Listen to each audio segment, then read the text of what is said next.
Good morning. Thank you so much for being here today. We're very excited to be able to hold this event here at the Boise Center. My name is Ben Frank. I'm the head of commercial lending, and just like to go through a couple house cleaning items with everyone. Again, being able to hold the event is a real privilege, and the Boise Center has asked us that while in your seats, feel free to take your masks off, but when you get up, if you could try to remember to put them back on, we would appreciate that. Other things, a lot of people were asking about parking validation. There was a package on your chair, and that's where the parking validation will be, so that's where you can get that done. Want to remind everyone this is a live streamed event, so if you could please put your cell phones on silence or quiet mode so that we don't have any unnecessary interruptions, we would appreciate that.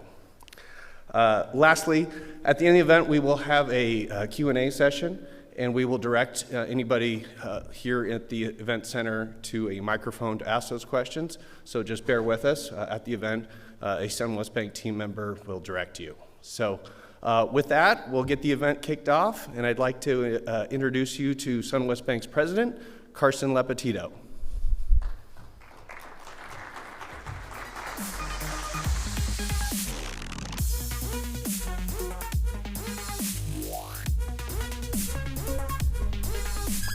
Welcome, everyone, to Sunwest Bank's 11th Annual Economic Forum. For some of you, this is your first economic forum, and for many others, you've attended many times before. We are hosting this event, as Ben said, from Boise, Idaho, and it's one of our growing markets in the Rocky Mountain states. As many of you know, the bank is the bank for entrepreneurs, by entrepreneurs. We were founded 50 years ago in Tustin, California, back when Orange County was known for growing oranges. We've grown significantly since those days, and in 2009 we expanded the bank into the Rocky Mountain states. And since then we've grown to $2 billion in assets and have significant operations in Idaho, Utah, Arizona, as well as California. We are a fortress of a company, and we succeed in times that are uncertain. We did this in the last recession and again in 2020. We grew significantly. We provided over 2,000 PPP loans, Main Street lending facilities, and conventional credit to clients throughout the western U.S., many of which are on the stream and in the room today. In a time when so many large banks are failing their clients, our hallmark is the exceptional client experience we provide, both through the high-touch customer service of our people and the technology that we offer our clients today. With that, I'd like to introduce our chairman, CEO, and entrepreneur, Eric Hovde. Eric is the quintessential American entrepreneur. He began his career by building the investment bank Hovde Group, then went on to build the investment management firm Hovde Capital Advisors. He has also built a real estate development company in Madison, Wisconsin called Hovde Properties, and has owned numerous banks through his career. Eric also ran for Senate in 2012 in Wisconsin and is featured in a number of economic news media outlets. So with that, I'd like to introduce Eric Hovde.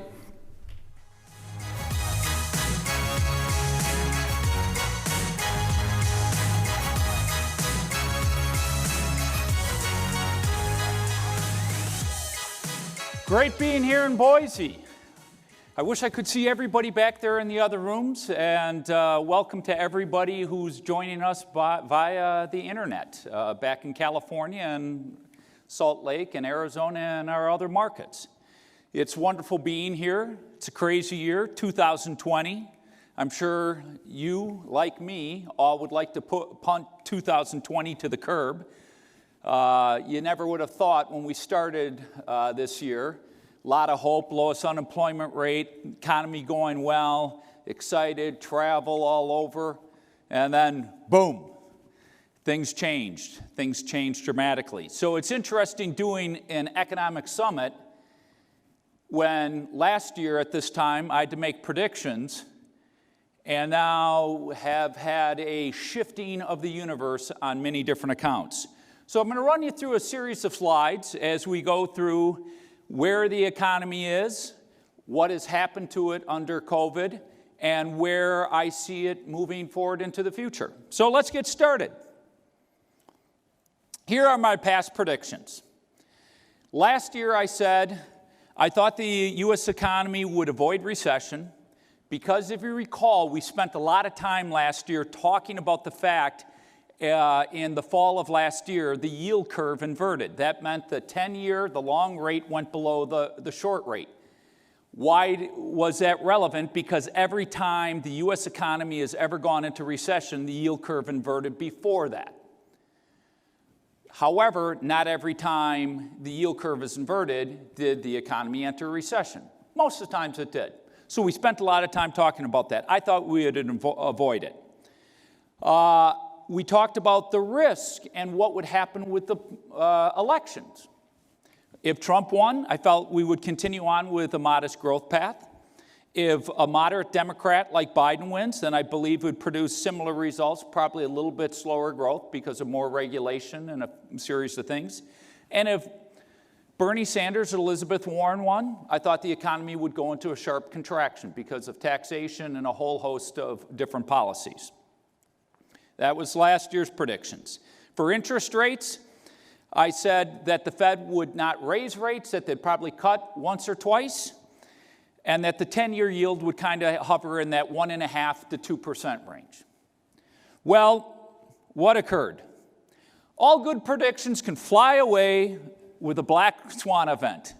Now, usually, it's unusual to have one black swan event. This year we got two, and now we may even have a third. So the first one is evident, COVID-19. It started in the fall of last year in China, Wuhan, and was spreading and didn't become very apparent until the Chinese New Year, and it exploded throughout Wuhan. Interesting enough, I was in Southeast Asia, not in December, but in January, not in China, but all throughout the Philippines, Vietnam, Cambodia, Thailand, and all the rest. So I was very aware and following what was going on with COVID-19 at that point in time. Then the other black swan event is with having all our young people locked down, and then with the unfortunate death of George Floyd, it ignited an explosion of protests throughout our country. Riots. I live in Madison, Wisconsin. Well, I have a home in California. As Carson mentioned, I'm a Wisconsin boy, born and raised there. Lived in D.C. for 25 years, where all the craziness is now, but moved back to Wisconsin about 10 years ago. And Wisconsin, most people didn't know, or Madison got devastated by the protests. They destroyed our walking street that goes 1.25 miles from our university up to our Capitol. They destroyed 151 businesses, broke their windows, looted many of them. And then protests came back in August and wrecked a lot of the buildings around our Capitol Square. A lot of the buildings I own in Madison are all boarded up. In fact, we had to reboard things because the tensions right now that are going on with the presidential campaign. So another black swan event. Nobody could have seen it. Some could say, hey, if you're going to lock down people for that long, you're going to have a bad byproduct. Well, the fuse was lit, and us in Wisconsin, or in Madison, certainly experienced it. So let's talk about COVID-19, because you can't talk about 2020, nor can you talk about 2021 without talking about COVID-19. This chart shows two things. The red line is the daily testing, and I can't tell the color, I'll just call it the black line says the daily cases. Now, I will tell you this graph was put together 3 days ago. Daily cases, they announced yesterday at 100,000. We're testing at 1 million tests per day now. Why do I show this? Because back in April 1st, we had 21,000 daily cases. So we've had a fourfold increase in daily cases, but we were testing 95,000 people. At the beginning of March, we were only doing 4,000 tests per day. So what's happened? Testing's gone up more than tenfold. Caseload's gone up more than fourfold. One of the things that has been the most frustrating thing for somebody like me who's a numbers guy is how manipulative and disingenuous the press has been about COVID-19 all along. Yeah, somebody's clapping. Why? One, there was a political campaign underway, and they wanted to, let's just face it, the press has wanted to get rid of President Trump for some time. And secondly, after September 11th, the press realized something, that when people are scared, they watch their programs a lot more. September 11th saw a massive spike in ratings for all the cable news networks. So we've had all this hype and hype and hype, caseloads exploding, all the rest. The reality, if your testing's going up tenfold and your caseload's only going up fourfold, your actually caseload, well, maybe spiking from where it was a month or two ago, but that whole spike in July when they're saying, oh, it's spiking, it's going out of control. No, it was actually going down. It's just that you were testing and you're picking it up. I know this very well. Most of my family has had COVID-19. Brother, all of pretty much his family, sister, her kids, my wife and my own daughter, younger daughter, friends in DC, friends in California, employees, colleagues, business associates, all the rest. So I've seen, this whole thing play out, and when my brother first got it, he was 65 in March, had all the symptoms. He could not get tested for almost a week and a half. He had to basically say, hey, I've got everything. I'm 65. I'm high risk.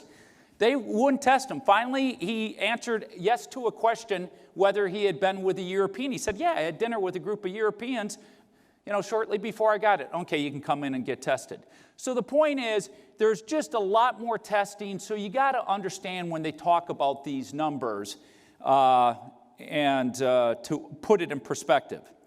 Here's a more interesting thing. This is weekly hospitalizations. So this is weekly numbers, is the dark line, and weekly deaths. Unfortunately, we're going to have 4,500 weekly deaths right now. Hospitalizations have spiked as it's impacting more of the northern parts of the country. We're now moving into fall. But what's the interesting thing that's been happening is the deaths are disconnecting from hospitalizations by a fairly significant amount. Now let's go to the best news. When it first started, they didn't know where the death rate was. At one point, they thought it could be 9%, as high as 9%, as some really bad virus strains are. Then they kind of settled in and thought, well, maybe it's 2.5% to 4%. But then they started doing antibody tests, and this is where I really started getting angry, because they put in the lockdown, remember, to flatten the curve. That's what they told us. We're going to flatten the curve, take the strain off the hospitals, largely what's happening in New York, and then we'll loosen back up. However, we flattened the curve, but then certain states started imposing very severe lockdowns. And at the same time, we started getting data from a variety of tests. Santa Clara did a test where they tested a large selection of the population. They found 15% of the population already had it. USC did a test in Los Angeles. Again, similar thing. New York did multiple different tests. Started realizing that a lot of people already had it. So they started to realize COVID probably started populating on the West Coast of this country maybe as early as October or November. And it just started running through. And we didn't know it until what happened in Wuhan and then what ended up happening in Italy. But here's the wonderful thing now. This death rate of COVID-19 isn't anywhere close to 2.5% to 4%. In fact, if you take really from the age of 54 on down, this virus is less deadly than a normal flu virus, and definitely for those that are 20 and lower. You can see the numbers right here. 26 children have died under the age of 1. Every year, the normal flu will kill 200 to 300 children. The normal flu will often get kids in college around that age. The death rates of this are literally 2 and 3 in a million for the young. Now, there's a reason that they've discovered why that is, because young people operate off their innate immune system, our born immune system. As we age, we lose our innate immune system and we develop our complex immune system. And our complex system is, as we go through life, we experience many different viruses, bacteria, and our immune system becomes more complex, but our innate one kind of just recedes and gets weaker. But for the young, when COVID comes into them, the innate immune system comes and takes in and just kicks it right out. There's another reason they don't die is because as you get older, just like everything else gets more brittle, your lungs do too. And what happens with COVID-19, it develops something called a cytokine storm in your lungs, and it develops water droplets that makes it harder for you to get the oxygen from your lungs into your bloodstream. With young people, their lungs are much more flexible, and they can still process oxygen even if they get a bit of effects of it into their bloodstream. So we've learned a lot more. The point is, even now for 85 and older, the death rate is below 1%. That is a wonderful thing, a very wonderful thing. The other good news is we have a whole host of things coming, and we've learned how to treat it. Remember I told you I know about probably 70, 80 people, probably could be a lot more than that at this point, who've had it. I did know one person that died. Brother of my wife's, one of her best friends. And he's 60-year-old, overweight. He got it, went into a hospital in New Jersey. What happened is they immediately put him on a ventilator. Unfortunately, they kept him on ventilation for 16 days, and when you're on a ventilator, they keep you sedated because you wake up, you have these tubes in you. The problem is people are not meant to be on ventilation and sedation for long periods of time. He had a stroke. So he's a COVID death, but he ultimately really died of a stroke from the ventilation. That's why they don't put people on ventilators for long periods of time now. So we know how to treat the virus a lot better.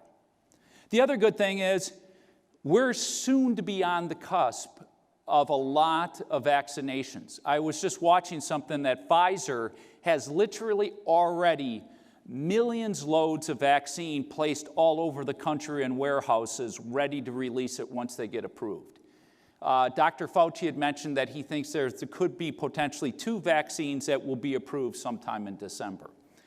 But then we've also had a variety of other things. Regeneron, that's what President Trump, when he got it, they gave him. It's an antibody injection. As you heard him talk, he said, I got it. I immediately felt massively better. I felt like Superman. And then there's a whole host of other things. The last thing I will say about the treatment-wise, and I put down here, please take your vitamin D and zinc. One thing they've also learned about COVID is people tend to do better in the summer with COVID than in the wintertime. Why?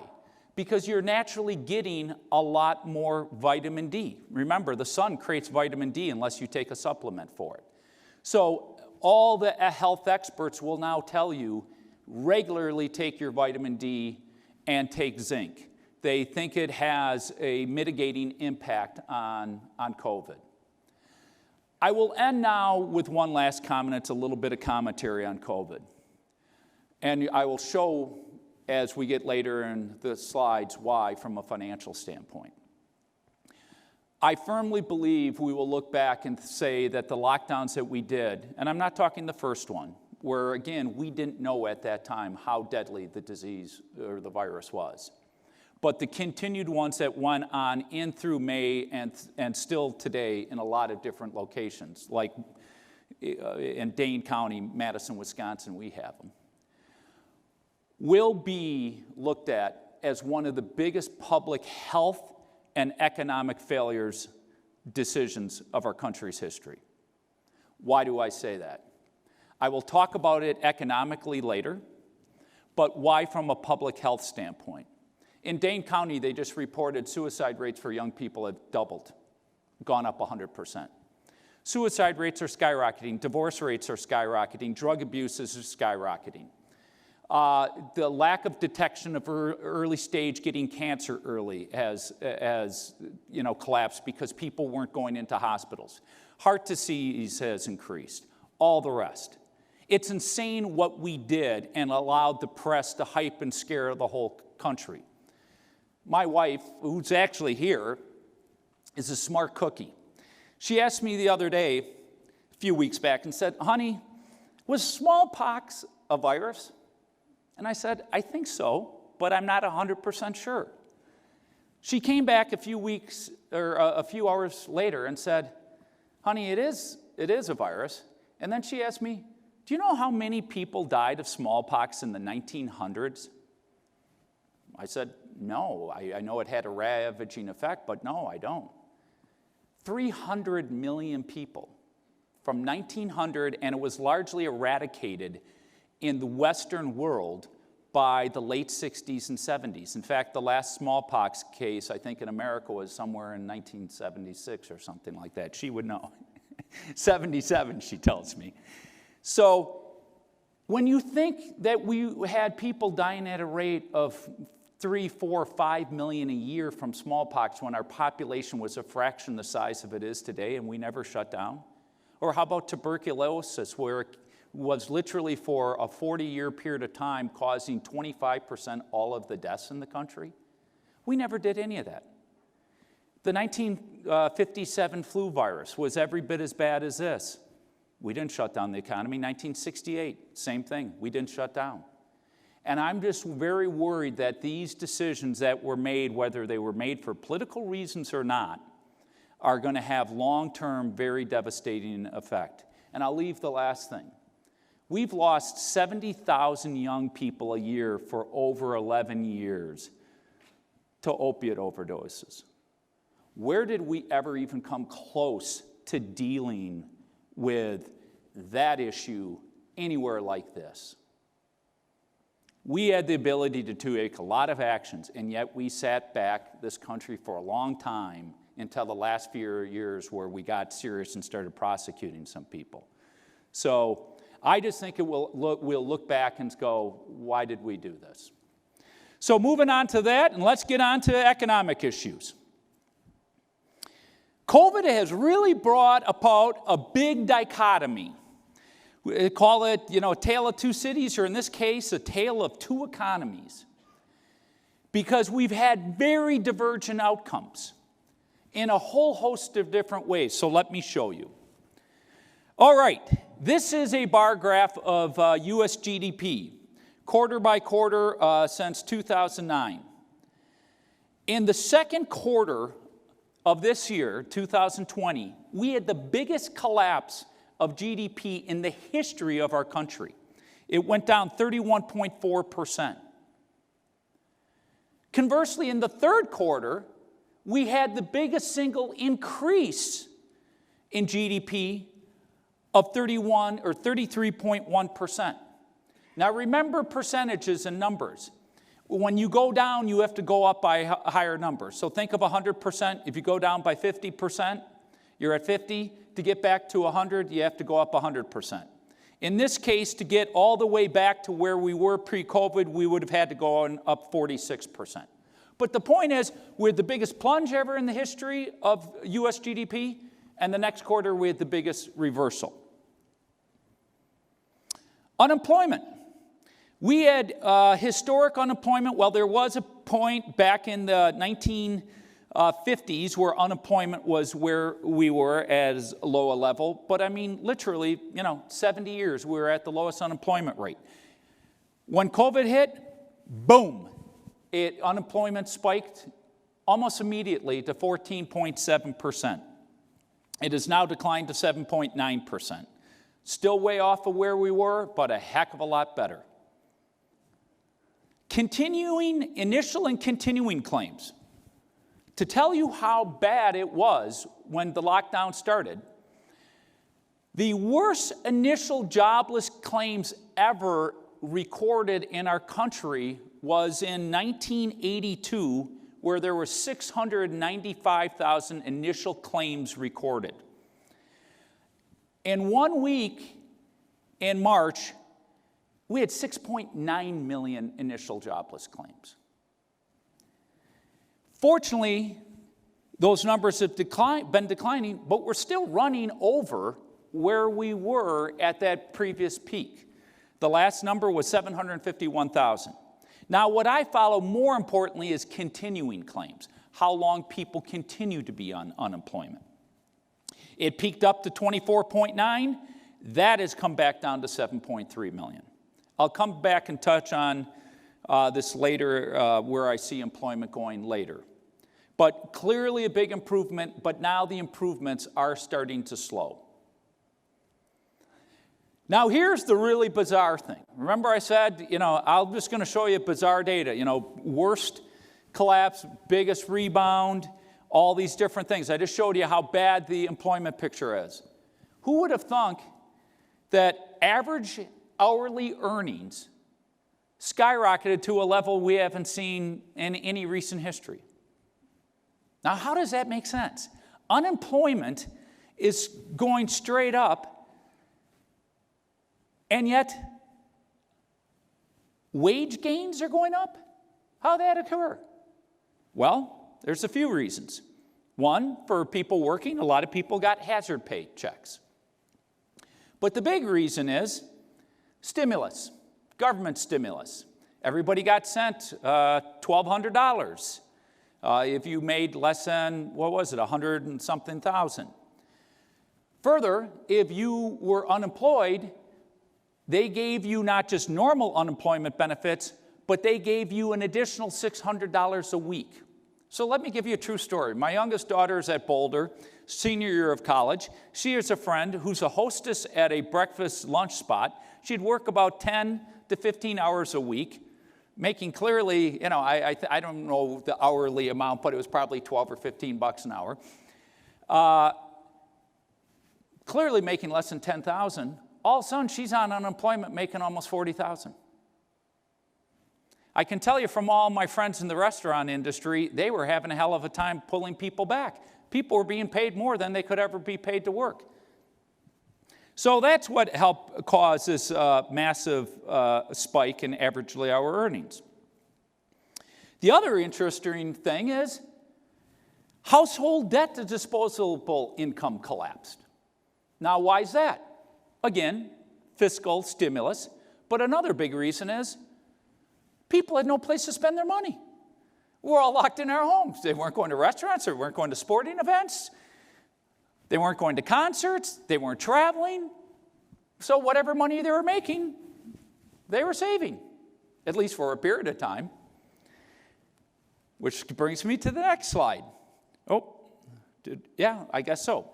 So how did the consumer balance sheet improve? I already talked about it. Government. The government dropped money on the economy in an unprecedented level. So what were some of the programs? Well, you had household programs, stimulus checks, unemployment insurance. For the states, states got $135 billion. Public health, hospitals got over $100 billion. Small business, PPP loans.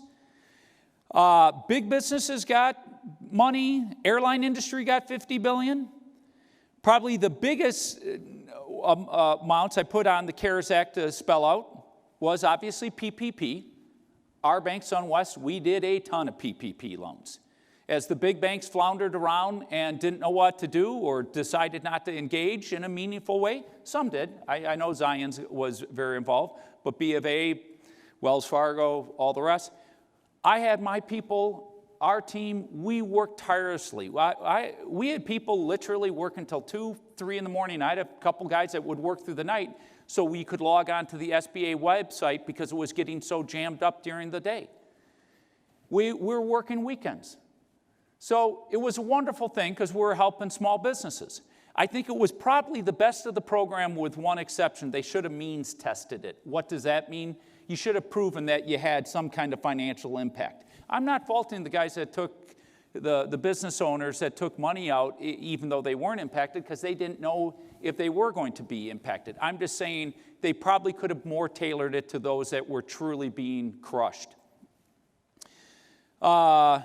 And then obviously, we kind of talked about the others and the $600 of additional unemployment benefits. You can thank Bernie Sanders on that one, by the way, because there was a group of senators who were going to try to, once they figured that out, we're going to try to remove it and more modify it. And Bernie said, if you take it out, I'll block the whole CARES Act. So he pushed through to pay people more for not working. And then, again, I already mentioned the amount to the different sectors and the $1,200 stimulus checks. I will have to make a little opinion on that. It's nice everybody gets a check, but the simple fact is I don't understand why my colleagues or people that were fully being paid are getting a check sent to them. Everything became less costly there for a while. If you're still fully employed and being fully paid, why do you need a check sent to you? I don't know. You can all have your own opinions on that, obviously. So what ended up happening? Our deficit absolutely exploded. We were running at about $1 trillion a year, which, was way too much and putting our country's finances in deep jeopardy. And now, the deficit right now at this estimate is $3.1 trillion, but they're saying by the time we wrap up the year, it'll probably be over $4 trillion. What else happened, though, with the federal government? It wasn't just fiscal stimulus and what the federal government was doing. It was also monetary stimulus. And this is huge because this directly influences asset values, be it real estate, stocks, bonds, and everything else. So these gray bar graphs are recessionary periods. The dark blue line is the Fed's balance sheet. Prior to the great financial recession of 2008 and through 2010, the Fed's balance sheet was running a little bit under $1 trillion. During that time period, they pumped it up by almost $1.5 trillion, the balance sheet, to liquefy the markets and liquefy the capital markets and system. Then they drew it out, and then they started to increase it because the economy wasn't growing fast enough in 2012, 13, 14. I would say a lot of that had to do with the excessive regulation that was coming by the Obama administration. Then it started to plateau, and in 2016, and then it started to drop. Capital markets started having a bit of a hissy fit in the late 18. And then they started to reverse it, but then all of a sudden COVID hits. Boom. The Federal Reserve has pumped $3 trillion into the system overnight. Now, how does the Fed do that? I explained this last year. When the Fed expands its balance sheet, it goes into the capital markets and buys bonds, government bonds, or mortgage-backed securities off the balance sheets of banks, insurance companies, investment banks, pension plans, brings it onto their balance sheet and sends back to those institutions money. Now these institutions have all this cash earning nothing. They have to put that money to work. That money goes flowing into the capital market system.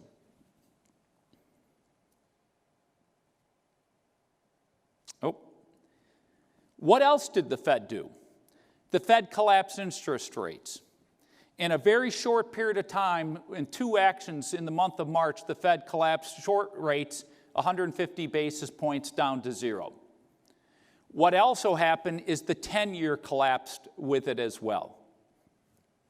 Down at one point, I think it got as low as 40 basis points, and now, right now, it's sitting around 80 basis points. The Fed also announced something that I want to talk about. It's a little technical, but what they've also instituted now is something called yield curve maintenance. Yield curve maintenance. Remember, the yield curve is the curve, the differential in rates between short rates, overnight rates, to long rates. Typically, when we talk about the yield curve, you talk about, on the long rates, the 10-year Treasury. The Fed does not want the 10-year Treasury to go below short rates. Why? That causes great dysfunction in the banking and financial system. It would stop banks probably from lending. And it causes a panic that, oh, are we going to roll deeper into a recession? Conversely, the Fed doesn't want the 10-year spiking too hard. So what the Fed has basically said, we're going to maintain rates on both the short end and long end. Now, the Fed has always been able to control rates on the short end. They've had a very questionable ability to control rates on the long end. Most of the time, they can't control it well at all.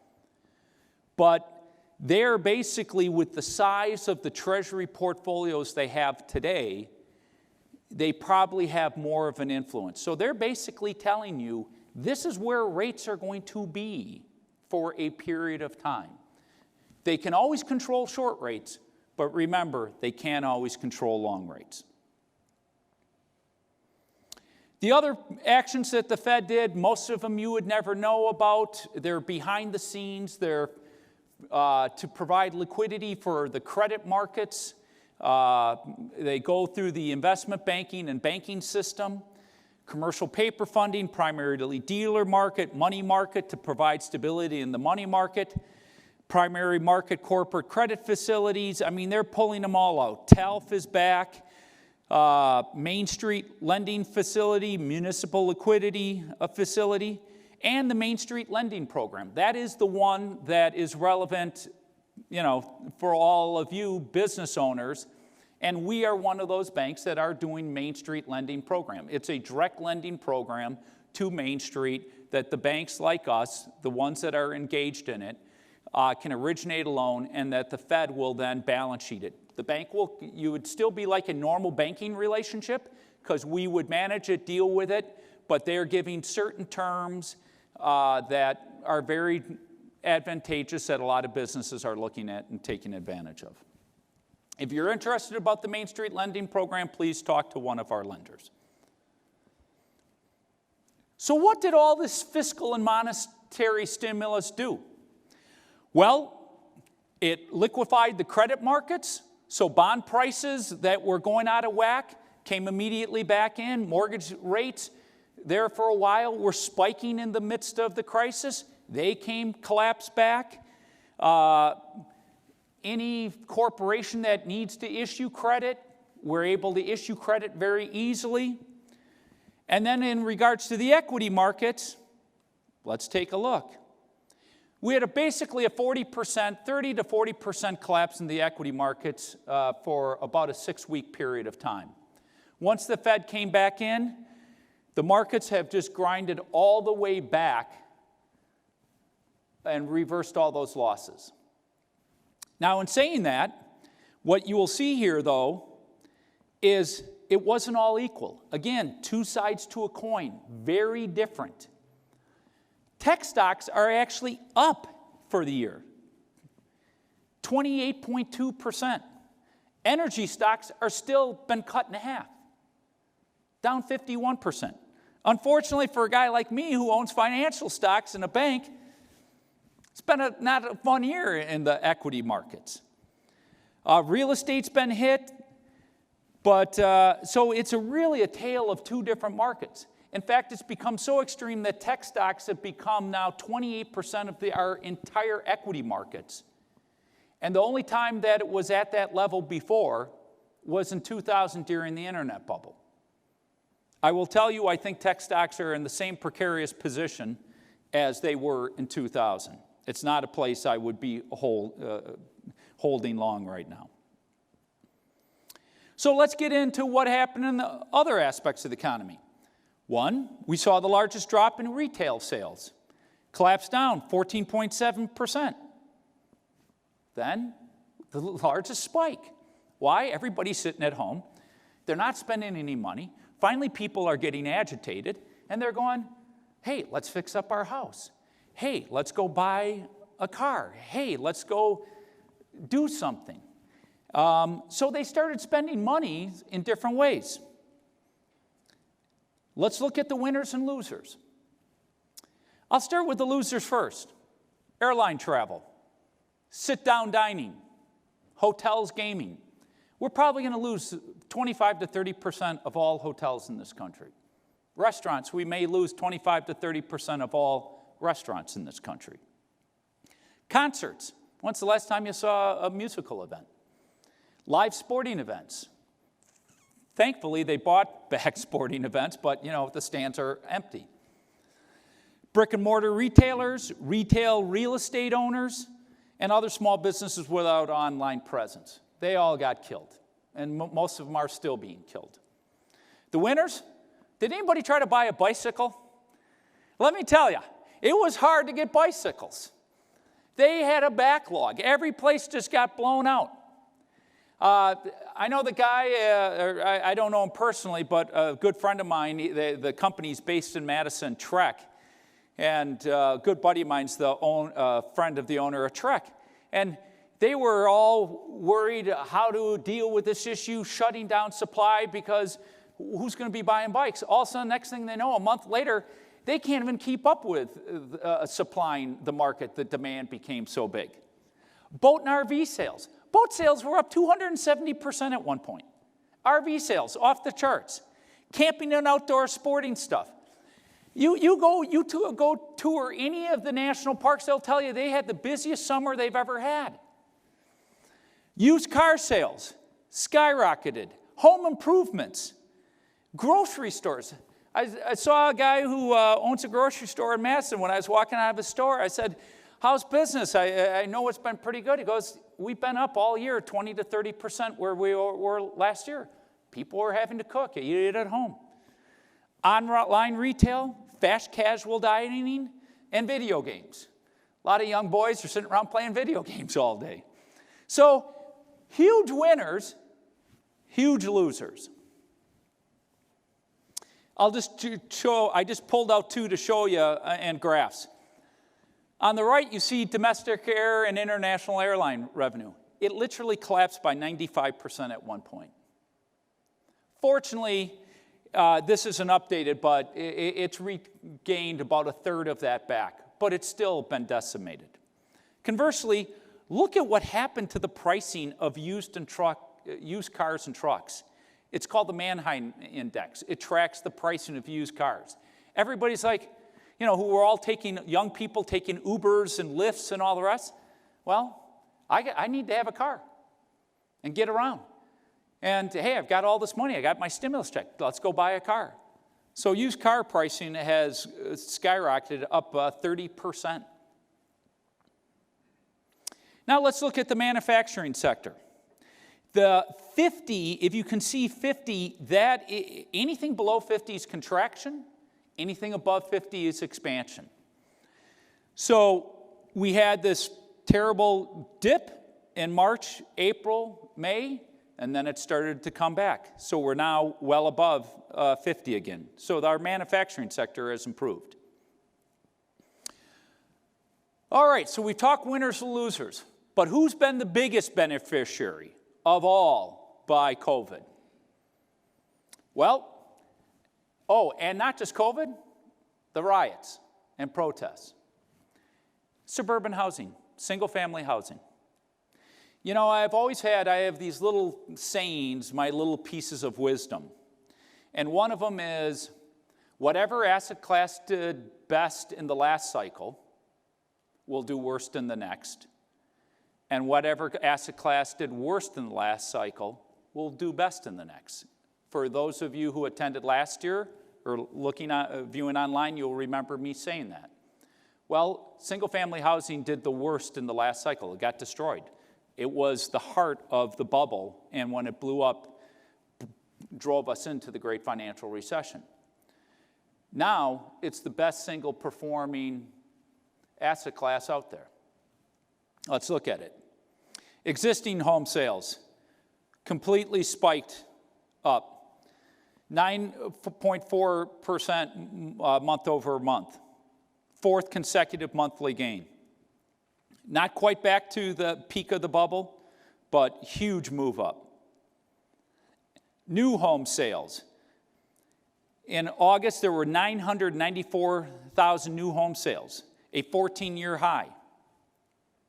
September dropped off a little bit, but not a lot. Monthly supply of housing. Look at how low that supply is. We only got 3.6 months of supply. All of you who live in Boise, and you know people in the housing market, all these people flooding in trying to buy homes, there's almost no supply. Now, part of that, though, I will tell you, some people who have existing homes have taken their homes off the market because they don't want people coming in during COVID. Older people who may sell their house would just, I'll wait to sell it during the COVID pandemic. And once it recedes, I think that supply will come back. But we're still way undersupplied. Why? And why does my little saying make sense? Because what happens is the psychology of people. In the last housing cycle, you had this big boom, got destroyed. It wiped out tons of banks, caused hundreds of billions of dollars in losses. Home builders got crushed. And as a result of that, banks wouldn't finance new home construction. We went into it in 2009. I got our bank out of it in 2005 because I saw the bubble. I said, this is an absolute bubble. We got to the sideline. In 2009, when there wasn't a bank financing a new home, we started financing new homes because lot values had fallen by 95%. You could tell which builders were surviving. But it took a long time before the banks started to get back in lending. It took a long time before private capital started to go back into residential construction. So we've now been undersupplying the need for housing for a long time. So all these millennials who are looking for homes can't get them because we've massively undersupplied. Conversely, multifamily, which did best in the last cycle, if you're in a big gateway market right now, New York City, Los Angeles, San Francisco, Seattle, you can go through them, Washington, D.C., you're getting killed. Why? Because there was so much supply brought on in all those markets. And then once COVID and lockdowns happened in those big cities, people are sitting in these, 1,000 square foot, paying an arm and a leg for an apartment, or in some cases in San Francisco, they were having multifamily units, apartment units that were 500 square feet.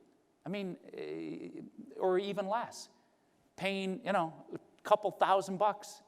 So these people are like, this is insane. I got to get out. And then once the riots happen, we need to get out. So those cities, their multifamily is getting destroyed. Economically, should I say. And the beneficiaries have been the single-family housing market. And this is what's happened to average selling prices. Our average selling prices are well over where the last peak was. That had started, already lifting in about 2014, started to go up, and then peaked over in 2016, and it's been running at a higher rate. Because again, we've just massively undersupplied housing.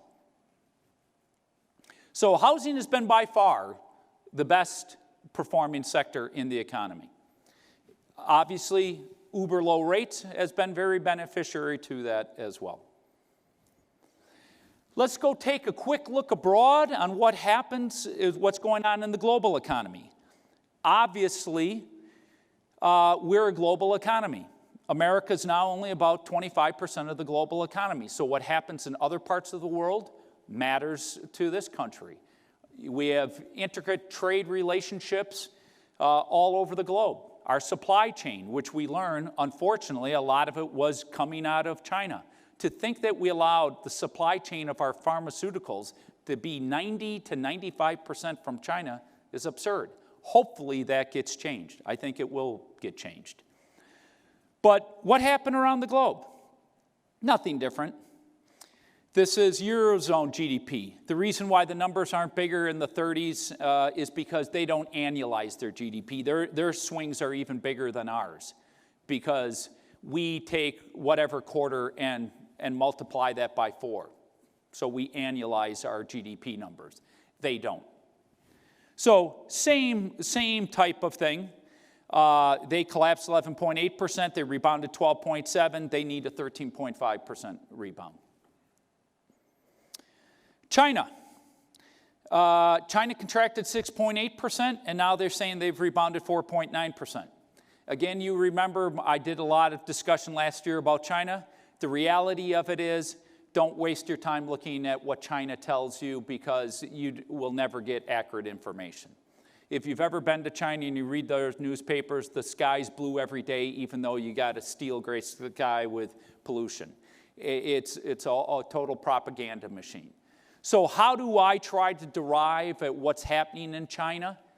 And by the way, China is the second largest economy. Some predicts it will overtake us in the next 10 years as the largest economy in the world.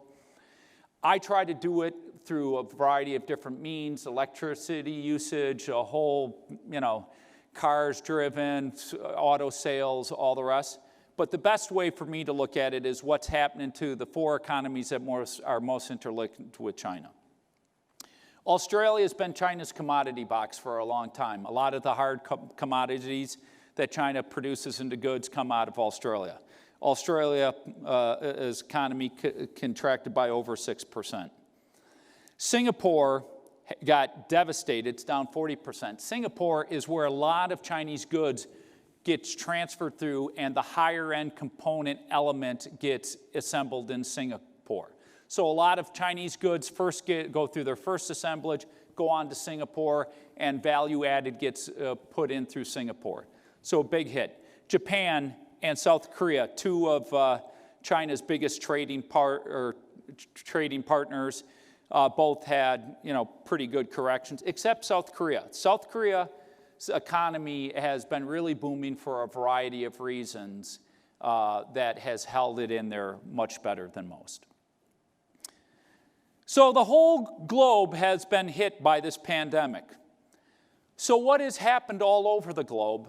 And that is governments and central banks have taken control. They've done that through direct fiscal stimulus and through monetary stimulus and through their central banks' deep involvement in all forms of their capital markets. In Japan, their central banks are buying equities, buying outright bonds. Well, our Fed is buying bonds. Believe it or not, our Fed is buying Apple bonds. I don't know why the Federal Reserve have to buy a bond from Apple Corporation. There's enough buyers in it, but that's what's happening. So the federal governments and the central banks all over the globe are deeply, deeply embedded in our economy and are having a level of control we have never seen since the Great Depression or since World War II. Here's a very unfortunate graph. The line is debt to GDP, and the red is our deficit. So our deficit now is $26 trillion. Prior to COVID, our economy was running at about a $22 trillion annual economy. It collapsed down to about $18 trillion economy, has clawed its way back to about 20.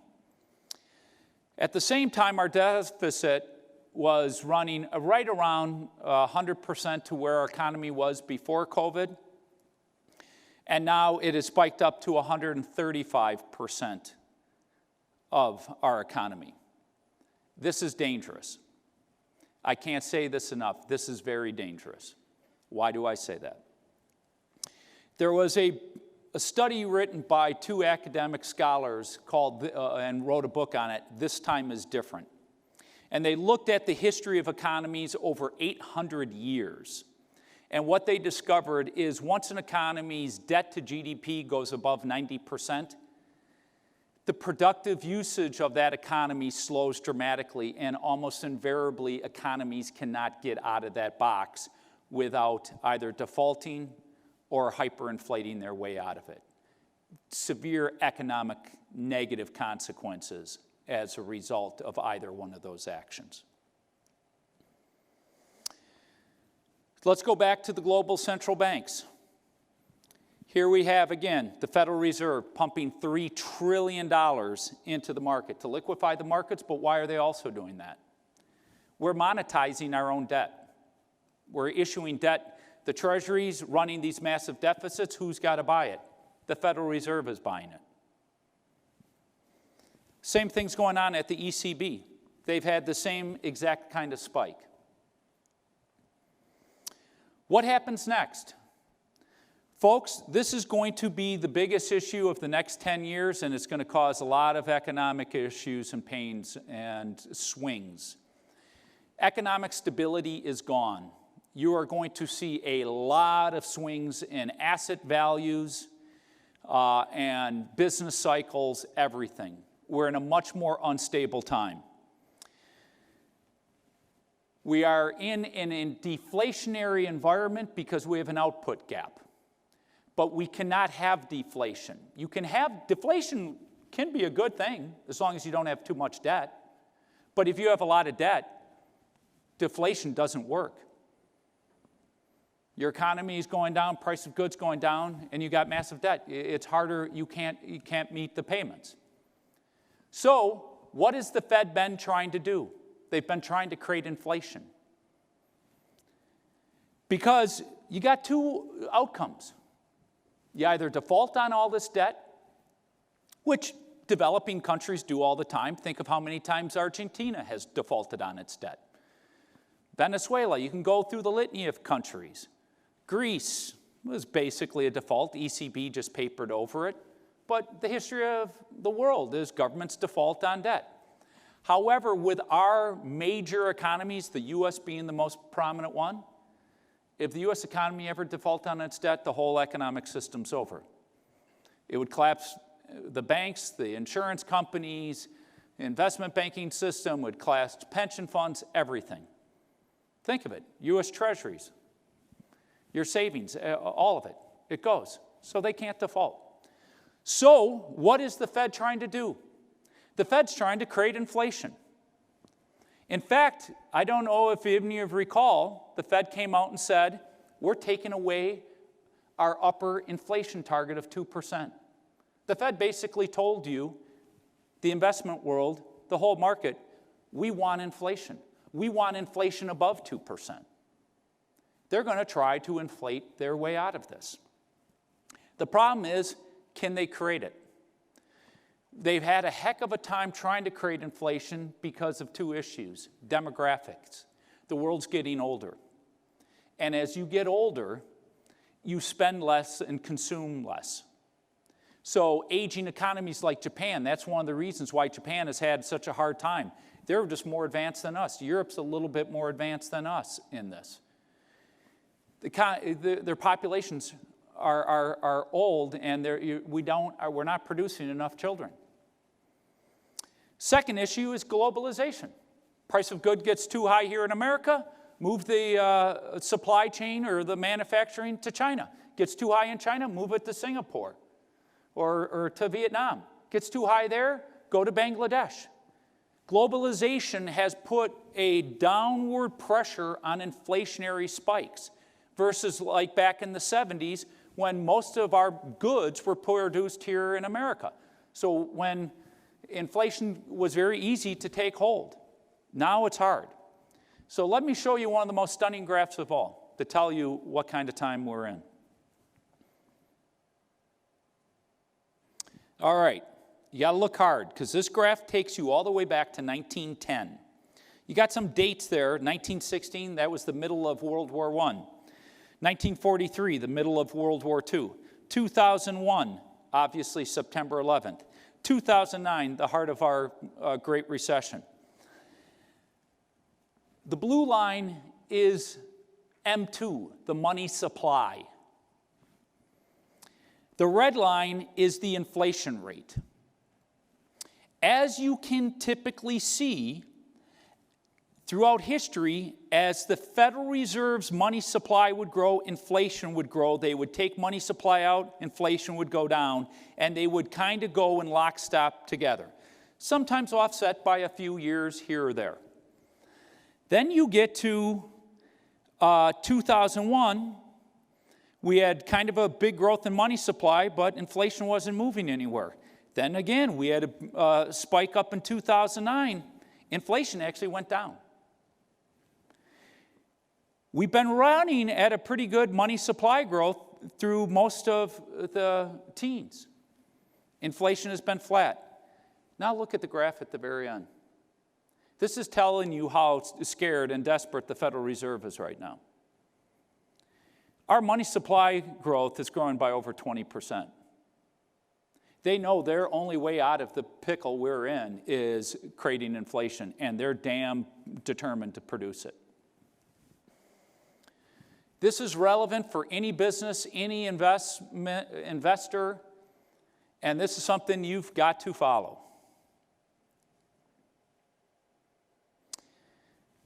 The next two graphs are showing you what investment community is starting to think, because what is the value of paper currency? Remember,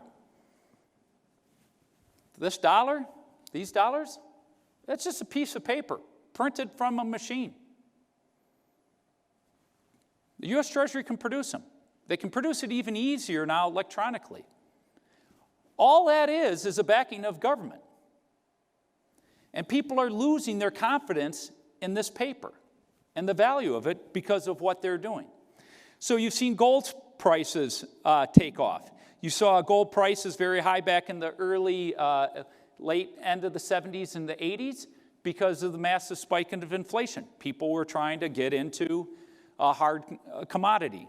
Gold has always been the most consistent instrument of wealth in the history of time. Then you had that big spike during the great financial recession. It started dipping back as things looked like they were getting better and more normalizing. Now gold prices are taking off. I think gold's going to continue to run because I think the Fed's balance sheet's going to continue to run. And I think money supply is going to continue to run. Bitcoin, I'm not a big believer in Bitcoin. But you see this, you had the Bitcoin bubble when it all got hot, popped, thought it would permanently pop, but now it's starting to move back. That tells you what the investment community is thinking. I could put a whole list of different commodity prices here. Silver, same thing as gold. In fact, I think we're getting ready for a bull run in commodities.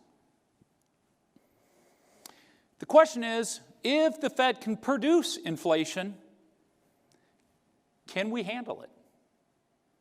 Let's assume that the Fed can actually start really producing inflation at 2, 3, 4, 5% per annum. And typically when inflation starts moving, it starts moving and then it can start spiking into double-digit numbers very quickly. The problem, if that happens, it will start moving long rates. And if we start moving long rates or short rates, this is the annual impact to the federal deficit. Every 1% increase, because we have $26 trillion now, is another $260 billion of interest carry cost. So if you go to 2%, $520 billion. If we go up 5%, that's a $1.3 trillion more we have to fund. That's why it's called a debt trap. I don't mean to come here and depress people in Boise. I come here to be very honest with all of you of where we're heading in our economy and how tricky the next 5, 10 years will be from an economic standpoint. And because of this significant growth in money supply, it will leak out in a lot of different ways. Food prices, I think, are going way up. Just sit and think for 2 seconds how much the cost of a dinner used to be 10 years ago or 20 years ago, and now how much the cost of a dinner. Now think of it where it is today. You and your wife go out, a bottle of wine, a nice meal. How much that costs? Easily $100. I wouldn't be surprised in 5 years if that dinner's costing you $400, $500. And I'm not talking uber expensive wine, just a nice bottle of wine and a nice meal. So, as I said, we may have a third black swan event. Let's move on to politics. It's been tricky trying to put this economic summit together when we know that a presidential race is happening and the outcome of this presidential and Senate and House races would have a major impact. So I had to prepare for both cases. Whether Trump wins, whether Biden wins, what happens with the Senate. Where do we stand right now? Donald Trump has 214 electoral votes. Joe Biden has 264. We may know as early as in the next hour or two, Nevada may be called. If Biden gets Nevada, it will put him over the top to end up winning the election. However, there's a whole series of legal battles going on. I'm from Wisconsin. Obviously, they're contesting that. Trump was in the lead, and then all of a sudden, mail-in votes came out of Milwaukee, and Trump's lead evaporated. We've had issues like ballot harvesting in Madison, Wisconsin, which is illegal in Wisconsin. I can't tell you what the outcome will be of how that's all going to shake out, but I can tell you I think we're in for a long, protracted battle that may make 2000 look short. And remember the hanging chads?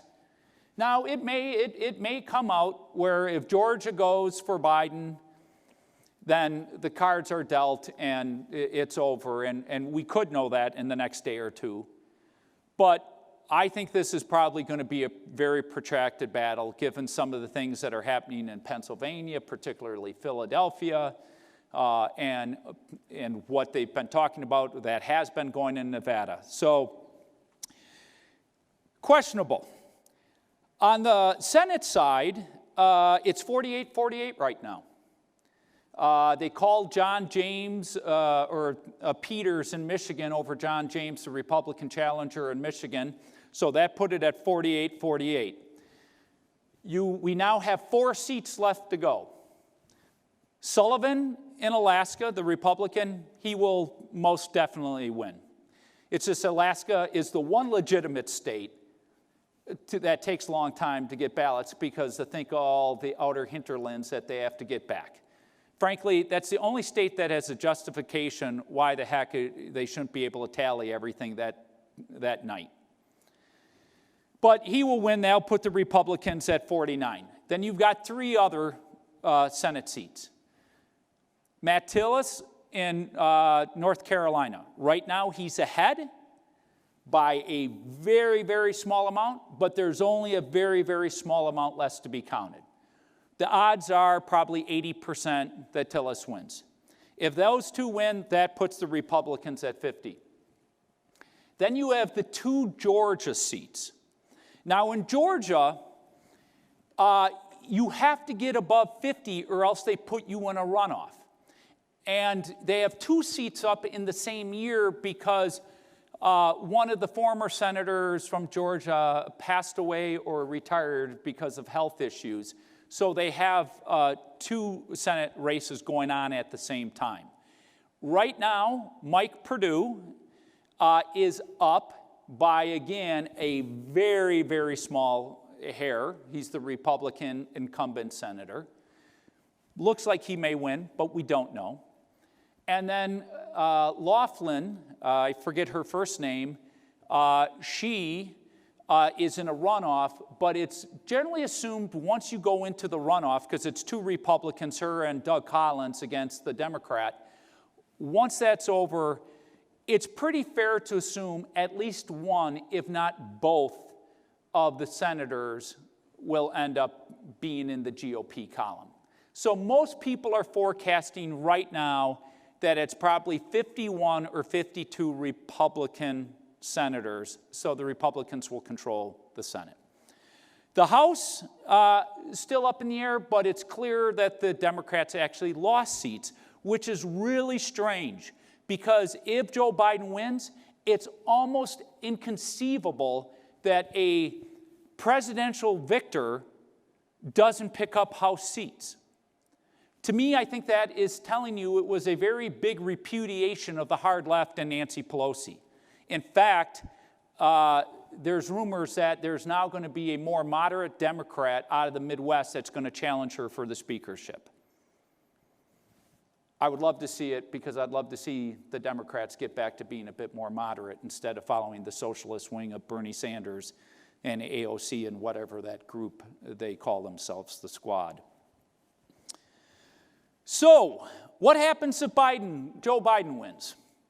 Well, he's going to push for a massive fiscal stimulus that will significantly fund the bailout of highly indebted blue states. Remember the big second stimulus package? what Pelosi wanted, what the White House and the Senate Republicans. The biggest sticking point is she wanted to bail out Illinois, New York, California, and the Republicans were saying, we're not bailing out states that haven't managed their finances well. Illinois has been bankrupt. New York's been bankrupt. And by the way, you're the ones that are creating the greatest lockdowns and most economic harms. Why should we reward you for that? Pelosi was whining because she's from California, and most of her constituents are from those liberal states. If the Senate goes Republican, I don't think he gets that through at all. Significant tax increases. Joe Biden said he was going to raise $4 trillion on high-income earners, people above $300,000, I believe was the number. He was going to eliminate a whole slew of deductions. He was going to eliminate capital gains. Capital gains taxes were going to go away. I think that is why the equity market started to rally hard today, because it's pretty clear that the Republican Senate, or the Senate will be Republican, and as a result, the elimination of capital gains tax is probably not on the table, because I don't see a Republican Senate approving a tax bill eliminating capital gains. And then he wants to increase the corporate tax rate from 21 to 28%.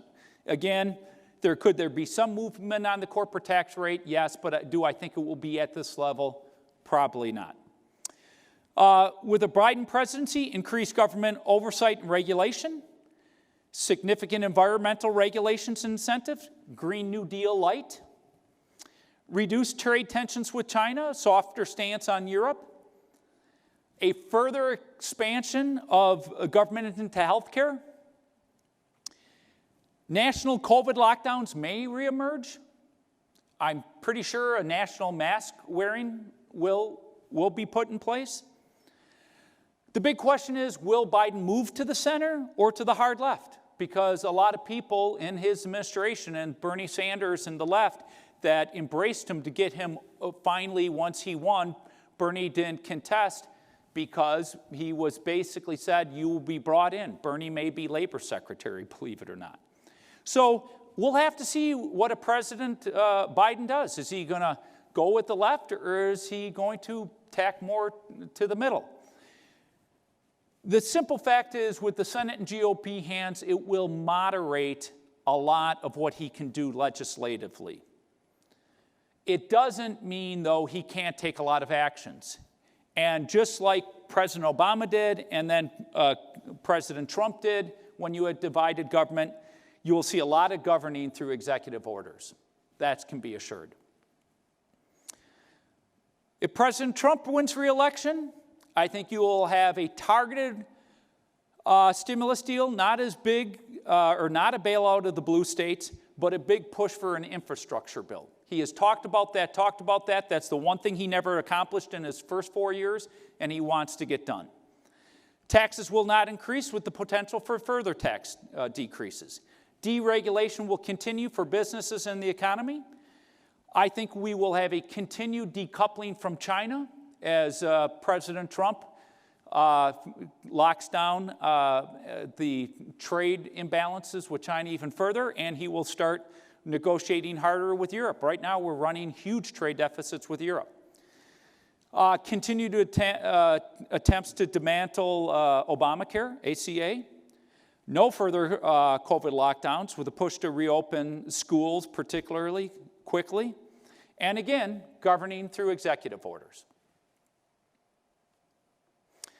All right, drum roll. I always love this quote. It's tough to make predictions, especially about the future. Good old Yogi Berra quote. So, what do I see for the U.S. economy? Predicting GDP growth next year is a hopeless cause, but here's what I do believe. I think it will be positive in 2021. So think of it. We had a sharp collapse. We were having a V-shaped economy. We've retraced back about 80% of the way, 85% of the way. I think we are now in this. I don't necessarily see us going down for another dip, kind of another mini V. Some people have said it could be a U. I think it's going to be a series of up and downs, like little W's, some up, some down. I think quarter to quarter will see big swings. A lot of it will depend on the stimulus deal, because the stimulus will produce a bunch of short-term economic growth. But let me make a very clear point. We now know through a lot of economic studies that a dollar spent by the federal government doesn't produce an economic benefit. It does in the short term, but the long-term consequences, it produces less than a dollar. Keynesian theory was built on a dollar spent by the government could have a multiplier effect of 2 or 3 times that. That is not the case. So, while a stimulus bill may be good in the short term, in 2021 and the beginning of 2022, it doesn't produce long-term good results because, again, you have to carry that debt, that additional amount spent. All you're doing is pulling from the future into today. But it will have an impact in 2021. Unemployment, I think, will continue to decline, but I think it's already showing that it has slowed. And in fact, I think we're going to have some bad months coming up, particularly pretty soon. I'll give you one example, the banking industry. Most of the big banks said, we will not lay off anybody during COVID. One big bank has already retrenched on that, Citicorp, launched a massive layoff. Wells Fargo has also quietly been doing it.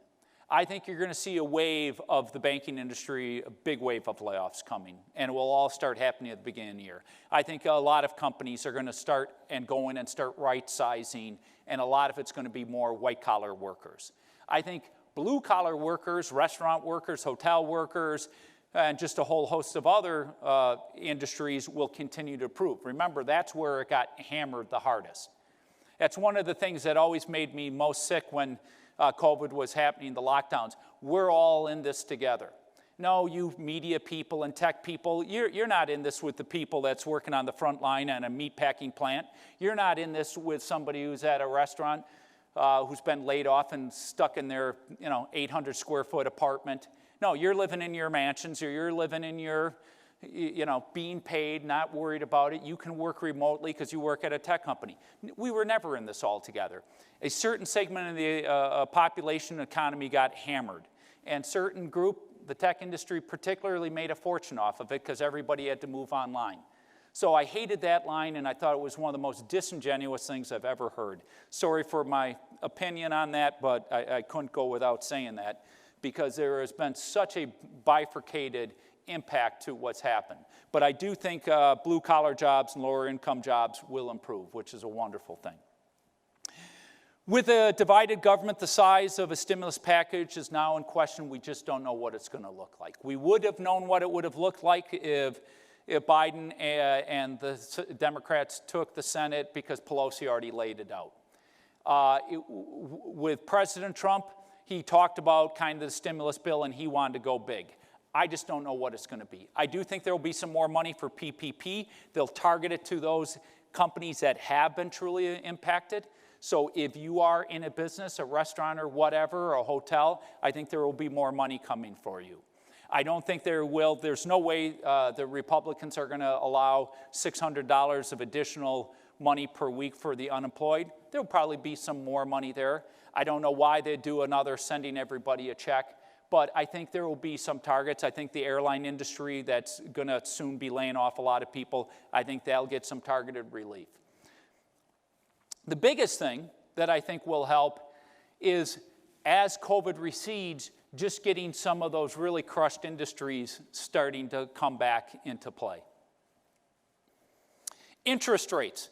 I think interest rates will be, if you're funding short, don't worry. It's going to stay low for a long time. The Fed has already said they're not going to even think about moving rates till 2023. I think the 10-year is going to be kind of gap between 60 basis points and 120. However, if a massive stimulus bill gets passed and you start seeing inflation taking hold, then you could see the long end of the curve break out of that 60 to 120 basis points on the 10-year and start moving to 2%. I don't think it can move much more than that. Equity markets. Again, too many variables to predict. Do taxes rise or fall? You will get tax increases, but I don't think capital gains going away if the Senate keeps it. Does the stimulus get done? How big? Rally around the stimulus being passed. If stimulus gets passed, there will be a rally around the stimulus. But the question is it buy the rumor and sell the news? Does things start selling off after that stimulus package is passed? Does inflation happen and interest rates start to rise? That will have a big impact on asset values. One thing I can say, there will be heightened volatility, a lot more volatility. The other thing I can say also is I think you will see a reversal of what happened this year. I think tech stocks are set to sell off in next year, and I think the cyclical stocks will see a big bid put into them, and you will have money come out of the tech sector, and I think it'll start flowing into a lot of these beaten down names because there's just a lot more upside with not the same downside risk. Again, the big question, inflationary or deflationary forces, which one win out? Money supply will continue to be created. Inflationary spikes in commodities.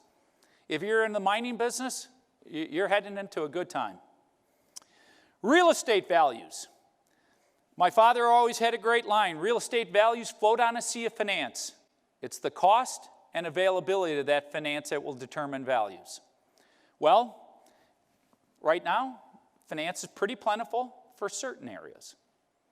There's no finance for hotels right now. We've decided to go into financing hotels because there's no banks doing it. And the cost of trying to get finance, if you can get a hotel loan, is exorbitantly high. So you're going to see a lot of bifurcations. Industrial has performed exceptionally well. Multifamily is going to get more choppy, has performed very well, and it probably will for stabilized properties because of Fannie and Freddie, government going directly to the markets. But what happens to multifamily construction finance? For a market like this, good. For LA, San Francisco, terrible. So a lot of it will depend on demand, equation, and cost and availability of finance. The one thing I can for certain say without any question, the demographic shift that has been happening out of high-cost states, high-tax states, is well underway and will only accelerate. So let's take a look at that on my last slide. Winners. Here's by pure volumes of people movement. From 2018 to 20, and these numbers are just getting even more accelerated. Florida, Texas, Arizona, North and South Carolina in pure numbers. Losers, biggest loser, California, New York, Illinois, New Jersey, Massachusetts. But on a percentage basis, who's the biggest winner? Idaho. You all know that, you live here. Nevada, Arizona, South Carolina, Delaware, and then the biggest losers, Alaska, Hawaii, New York, Illinois, and Connecticut. Those are my predictions. Hopefully I have a better chance this year in that we don't have a couple more black swan events. All I can say is it is going to be dicier. It is going to be more difficult to navigate. You're going to have to be smarter. You're going to have to keep your balance sheets a bit more protective. Liquidity is going to matter a lot. So in saying that, I'm running a bit longer than I should have. I'm sorry about that. I'll open it for a few questions and answers. Anybody have a question? Okay, like we mentioned at the beginning, we're going to have anybody that's interested in asking Eric a question to look for a Sunwest Bank team member, and we'll organize you over here by the microphone. People in the other rooms as well, they will direct you. We have some areas where you can stand, which are COVID-friendly, social distanced. And so while we're organizing the line of people who are interested in asking questions, Eric, we had a couple people ask some questions through our live stream. Richard Ham with Casa Resorts asked, with so many loans in deferment and or in default, how are banks and lending institutions planning for the next 12 to 24 months? Are these opportunities for you or more of a disaster? Look, deferrals and deferments are a difficult thing for the banking industry because we have to pay our depositors and our borrower, who we borrow money from. And if we're not getting money from our loans, then it's a hard thing. What's going to happen on that account? It's going to depend on the bank. Fortunately, one of the things, hallmarks of SunWest, we build it like a fortress balance sheet. We have more capital, more reserves than any our competitors by 30, 40%. So we build it for down times. We're still lending. A lot of the big banks have shut down or have really reduced what they're doing. And so credit access depends bank to bank. It depends asset to asset. As I said, hotel lending, gone. Restaurant lending, almost gone. So it depends, but yes, credit has definitely gotten more contracted. Yeah, thank you. Question for you. Assuming Biden gets elected, you touched on the Green New Deal light. Could you give me your prediction on fracking and what may happen in the oil industry or dirty energy? I don't think they're going to shut down fracking because so much of the economic growth that has happened in some of these markets, like Pennsylvania, it will be devastating to their economy. I think he's talks the game to appeal to a certain sector, but I think the regulations, while coming and trying to reduce, I think they're going to try to do it with more incentives for green energy. Right now, unfortunately, though, green energy is still largely subsidized, significantly subsidized. Now, as we advance more and more, hopefully that subsidization and the cost output for energy will improve from green new energy, but I don't think you're going to see a shutdown of fracking. More restrictions, making it a bit more difficult, trying to get pipelines built, yes, but I don't see a shutdown of fracking. Okay, thank you. One follow-up question. Could you touch on the legalization of marijuana and the more states bringing that on as a legalized issue? Yeah, I don't. They may try to change that. A lot of states legalize marijuana, but the federal government, it's still a criminal activity, so it makes the commerce of legalized marijuana very difficult, like for us banks, dealing with companies that deal in trade in marijuana in like the state of California where it is legal. We can't do it because of federal banking laws. So it will be interesting how they interpret those laws. I don't know if they'll be able to get a federal law passed that legalizes marijuana, but my best guess is they will probably take a softer regulatory approach on that. Okay, awesome. Thank you so much. Great speech. Thank you. Thank you. Thank you for what you shared today. My name is Mike with FS1 Development. I'm just curious of people that you'll be doing loans with, like what kind of balance sheets do you like to see? What position do you like to see businesses and entrepreneurs in that are attractive borrowers for your bank? What kind of businesses or what do we like to see? Look, we bank all kinds of businesses, and I'm an old-fashioned banker from the standpoint, first and most important, I like the character of the individual, somebody who's committed to their business, willing to stand by their business. I like somebody who's been in business for a while. Not to say we don't finance a lot of businesses that are startup. I like to see a business where they put away money for bad times. I've never understood that why people don't do that. When good times happen, put the money away because bad times will. One thing we can guaranteed, good times will happen, bad times will happen. And I've seen too many businesses that were doing fabulously well. They didn't put enough reserves away. The economy tips down, their sector gets hit, and boom, they're gone. Look at the hotel space. Who could have ever predicted that would have happened, a pandemic, and all of a sudden hotels or airlines just collapsed off a cliff? That's why you put away reserves. That's why we as a bank carry twice the reserves of the rest of the banking industry, because I know I've already lived through several different cycles. I started my career in the great rolling real estate and financial service depression that started in Texas in '87 and then ran through the country and ended in California in '91 and '92. So you're always going to get those cycles. But character of the people, their commitment to their business, and how they manage their finances.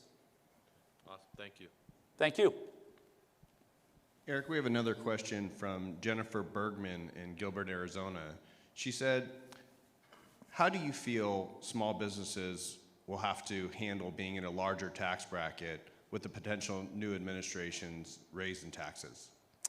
Look, higher taxes makes it difficult. There's no question about it. We're going to have to raise taxes, folks. Tax rates will go up because we have to fund the deficit. My big problem is just please stop spending, because what's the point? You tax me more, and if you're not paying down the deficit, you just keep burying us in a bigger hole. But yes, it impacts the cash flows of that business and what people can spend. It's just the government absorbing more and more money. You know, in France, the federal government in France is 50% of their economy. It's one of the, probably the single biggest reason the French economy has not really grown much over the last 20 years. Why people were rioting, you know, a year ago, the Yellow Jackets, if you remember them. So, you know, the cost of all goods in France keep going up in the economy, and there's no economic growth and no wage growth and all the rest. So, you know, taxes will go up. It does impact the private sector. The higher taxes go up. There's zero question. Even people on the left won't argue that. They just believe that they can take that and spend it from a government standpoint, but the results are in. There's been enough studies that it doesn't have a multiplier effect. Great. And we have one more question from Keith Dugan in Corona Del Mar, California. Assuming Biden does take office, do you have an opinion on what our trade policy with China will look like under the new administration? Yeah, I think one thing that President Trump did, and it's one of the best things, whether you like him or not, you have to give him credit for, he ripped the Band-Aid and exposed what had been going on with China for the last 3 administrations, ever since Bill Clinton let him in. China has been trying to undermine this economy and country. There is zero question. Even things like fentanyl. The explosion of fentanyl overdoses, most of that comes from China. What they've done on stealing our technology, I know business people have gone over there, opened up factories to only within a year, Chinese factories next door, and they've stolen all their intellectual property and are producing the same goods. So China has clearly been waging an economic war on us, and we weren't even aware of it. Do I think Biden will be softer? Yes. But given where Trump has positioned this, and now the American public has largely woken up to it, I don't think President Biden he will not be as hard as President Trump. He'll soften a bit, but I don't think we're going back to the policies we did of the last 20 plus years. Yes, Eric, thank you very much. A couple of questions. One's maybe a question blended with a statement. Initially, you had spoken about the impact of COVID, and you gave some very, very good data. And I think this kind of segues into that. And I don't mean for this to sound too hard or anything, but I think everything needs to be put into context. And so one of the terms that's been used recently with COVID are life years. How many life years have we lost with COVID as opposed to previous viruses that, as you alluded to, have been very detrimental to younger people? So do you have some comment on that, life years? Versus I do. And again, you know, any death is a sad death, but 42% of all deaths in the United States of America related to COVID have happened in full nursing care facilities. 50% of all deaths in Europe have happened in full nursing care facilities. We understand the nursing care facility business, why we finance them. Do you know what the life expectancy once you enter into a full nursing care facility is? 5 months. Now think of that. If you're in there, basically the common cold will largely kill you. You are there, you are dying. It's hospice for the elderly, end stage of life. So you have to put half of these deaths that have been recorded for COVID, if they got COVID, okay, did COVID, was it pneumonia, was it a cold, what was it? They were already there to pass away. That's why I talked about things like drug overdoses. That's largely killing young people in their teens and 20s and 30s. So young people have their whole life, their whole productivity ahead of us. We let 70,000 of them die a year. We didn't take any near these actions. In fact, President Obama said, we're ending the war on drugs.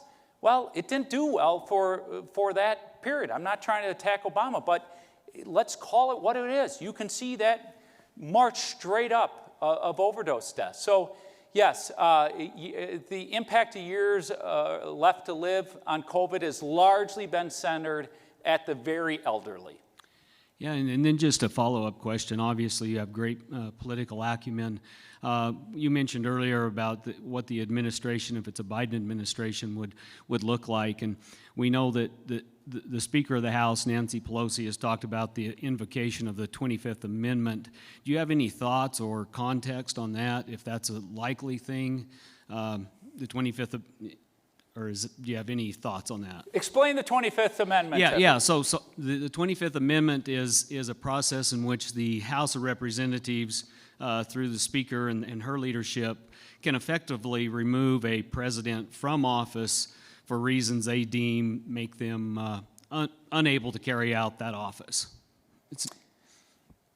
What I think you're alluding to, a lot of people I hear say, will Joe Biden be able to last as president for 4 years, given he's 78 years old, and may he be removed, just like there was rumors about removing Trump?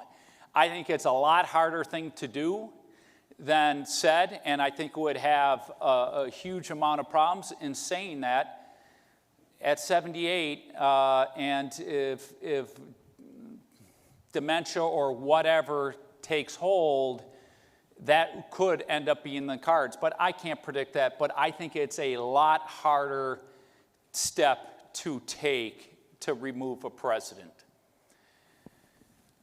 Well, I think we're all wrapped up. Folks, it's wonderful being here. I love Idaho. I love Boise. This is a great market. To all those who've been online watching, thank you for your time. I really, truly wish all of you a wonderful remainder to your year. It's been a hell of a year on a number of accounts for all of us. Let's hope we can get through the rest of it, and let's pray and hope 2021's a bit better. Thank you, thank you, thank you. Take care.